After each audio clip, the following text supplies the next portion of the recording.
Toto video som nikdy nechcela natočiť, pretože celý tento príbeh nedal zmysel ani mne samej. Ale posledného pol roka sa mi deje niečo, čo už nedáva zmysel ignorovať. Ak ma poznáš, vieš, že robím motokontent. Skôr pohodový humor, jazdy, proste nič kontroverzné. A práve preto je to, čo sa začalo diať, pre mňa úplne absurdné. Hlavne, keď je na scéne oveľa zaujímavejších tvorcov. Na začiatok poviem, že tu nebudem zdieľať konkrétne mená ani bližšie údaje. A všetko, čo tu zaznie, sa mi dialo približne posledného pol roka. Som si vedomá, že to znesie možno vlnu či už pozitívnej alebo negatívnej kritiky, alebo dokonca aj toho, že to, čo sa mi doteraz dialo, sa možno aj zopakuje, ale už nechcem byť ticho. Na sociálnych sieťach som už naznačila, že sa mi dejú nepríjemné veci, ktoré mali dopad aj na môj účet a komunitu, ktorú som si vybudovala. Od zvláštnych situácií cez nátlak až po veci, ktoré už vo mne vyvolali pocit, že toto nie je v poriadku. Po mojej nehode, keď bola moja motorka v servise, som mala na nejaký čas požičanú inú motorku. Všetko bolo dopredu dohodnuté, vydiskutované, no časom sa začali objavovať zvláštne situácie.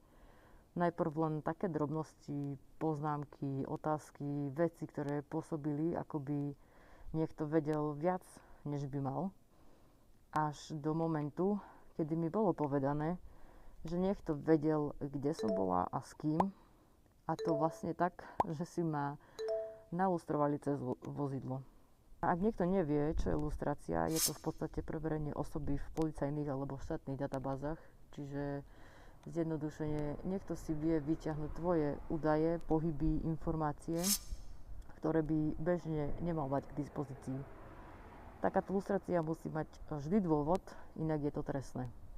Nevedela som si to vysvetliť, no snažila som sa to vyriešiť normálne, rozhovorom. Mala som aj pocit, že sa veci vysvetlili, ale nebolo to tak. Postupne sa začali objavovať situácie, kde som bola konfrontovaná s vecami, ktoré som si nevedela spojiť so sebou. Aj tak som sa snažila veci upokojiť a vyriešiť. Prišla situácia, kde mi bolo povedané, že existuje priestupok, ktorý sa týka mňa, a to pokuta za prekročenie rýchlosti nameraná dronom. A keďže som v tom čase nemala dostatok informácií, tak to vo mne samozrejme vyvolalo stres, keďže tam bol vyslovene nátlak na to, že mi vezmú vodičák alebo zaplatím proste obrovskú pokutu. Požiadala som samozrejme o podklady, aby som si to vedela overiť a následne to aj riešiť. Tie som však nikdy nedostala. Následne prišli nátlaky, aby som odstranila obsah, kde sa objavila daná motorka, do toho rôzne narážky a správy, ktoré proste neboli príjemné. Situácia sa na chvíľu ale upokojila až v momente, kedy som začala riešiť veci oficiálnejšie. Po tomto období sa začal niekto objavovať na miestach, kde sa bežne pohybujem a v časoch, ktoré nepôsobili ako náhoda. A po správach o lustrovaní to bol naozaj veľmi nepríjemný pocit. Následne sa začali objavovať veci online, ako fejkové účty, komentáre, príspevky, kde sa spomínalo moje meno v súvislostiach, s ktorými som nemala nič spoločné. Do toho prišli pokusy o prihlásenia sa do mailov, mojich účtov, notifikácie, upozornenia, či už šlo o sociálne siete alebo iné platformy, ktoré využívam.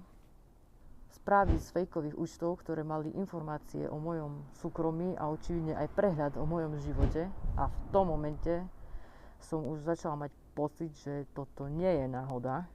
Musela som obmedziť svoj účet, aj keď ma to veľmi mrzelo, hlavne kvôli veciam, ktoré som pripravovala pre vás.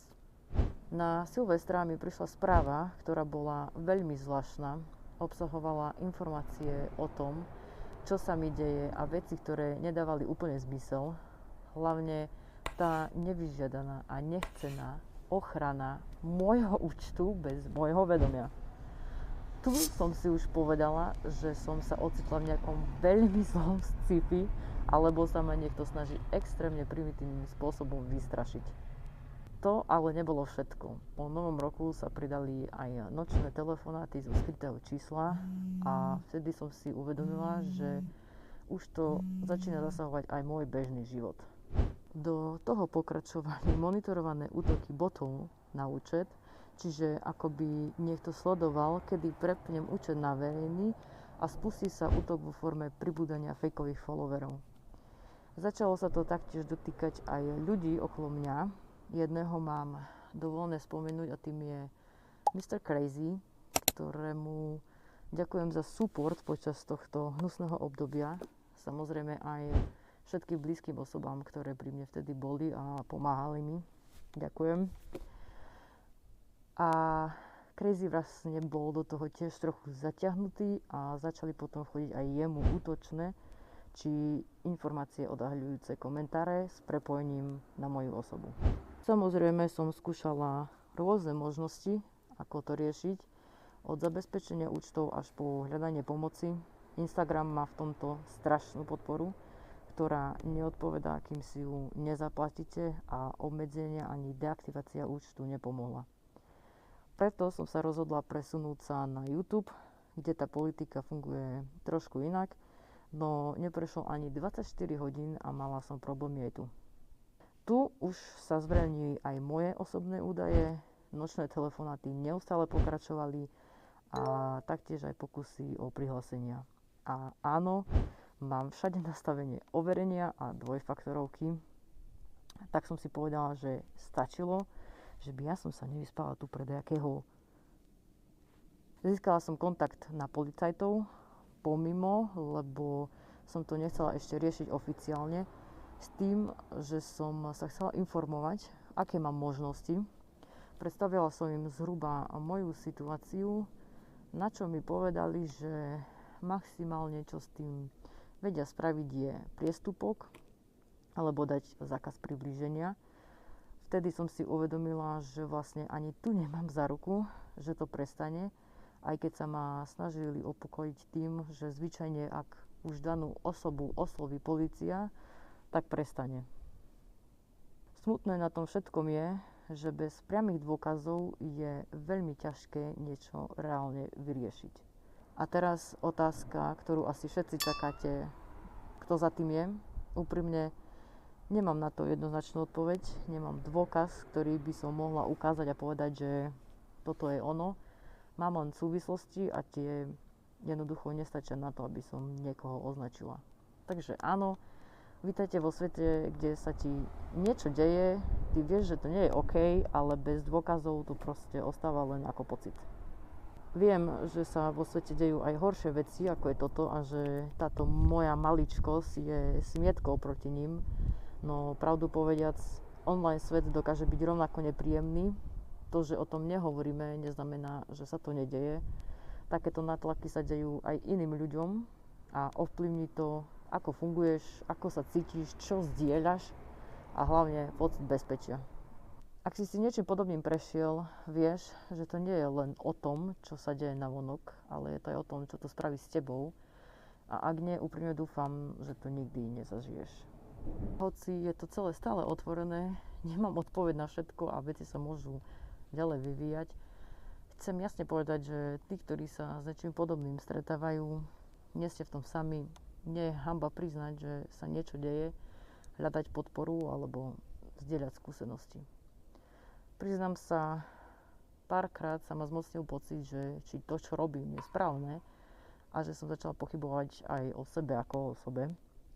Preto aj táto situácia mi pomohla prehodnotiť nejaké veci vo svojom živote, aj to, že byť milý ku každému sa nie vždy vypláca.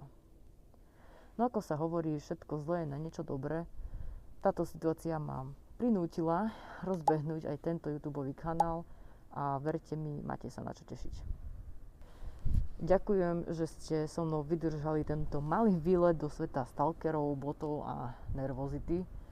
Držte sa, dávajte na seba pozor a vidíme sa pri ďalšej jazde. Sayonara. Bože, ty si to na 545. krát konečne nahovorila a dúfam, že to bude všetko počuť a cez ten vietor. Čaute.